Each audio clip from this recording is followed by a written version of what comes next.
এখানে নাকি ঢোকার পরে মানে আগুন নেভানোর কাজ করতে গিয়ে কারেন্ট শক খাইছিলেন আপনি। আপনারা কি চাইতেছেন, মানে কেমন সার্ভিস হলে ঠিকঠাক? আমি চাইতেছি ইলেকট্রিক ফোন করার সঙ্গে সঙ্গে তারা যেন কারেন্ট কাটে ওই এলাকার কারেন্ট কাটে, বলে আমরা কাজ করতে ভালো হয়। তো এখানে যে কাজ আজকে আগুনটা লাগছে কোন জায়গাতে? লাগছে সাতমুড়া কিঙ্কসার বাড়িতে। এই যে একটা বিধ্বংসী আগুন, এক সময় দেখলাম যে আপনাদের হাতে ওয়াটার গান, আবার আরেক সময় দেখলাম এলাকার যুবকদের হাতে। কি করবেন? প্রথমত আপনাদের দায়িত্ব, দ্বিতীয়ত সহযোগিতা।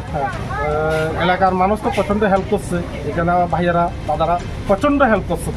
তারা হেল্প না করলে এই আগুন কন্ট্রোল হয়তো অনেক কষ্ট হইতো। পার্শ্ববর্তী বাড়িগুলো একেবারে ঘনবসতি, অনেক বাড়িঘর ছিল, অনেক হয়তো ক্ষয়ক্ষতি হইতো, কিন্তু এলাকা হেল্প করছে। প্লাস আমাদের ভাইয়েরা প্রচন্ড তৎপরতার কাজ সাহায্য করি, মানে কাজ করতে। এক সময় দেখলাম একদম আগুনে ভর্তি ঘরের মধ্যে ওরা ঢুকে আবার জল মারতেছিল।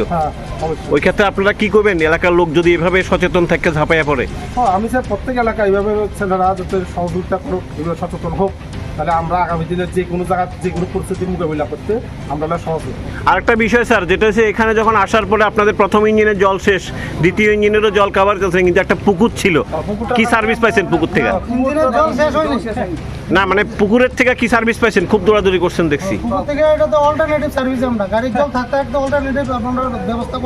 জলের কোনো অভাব হয়েছে না? হ্যাঁ, জলের সমস্যা না হওয়াতেই তো আপনারা সেভ করতে পারছেন। আমরা যে রাস্তাটা আসার যে বাড়িতে আগুন লাগছে, এই বাড়ির আসার যে রাস্তাটা, এই রাস্তাটা আমরা গাড়ি ঢুকাইতে পারছি না। পাইপলাইন দিয়ে করছেন? পাইপলাইন দিয়ে আমরা অনেক দূর থেকে আমরা ধন্যবাদ আপনাকে।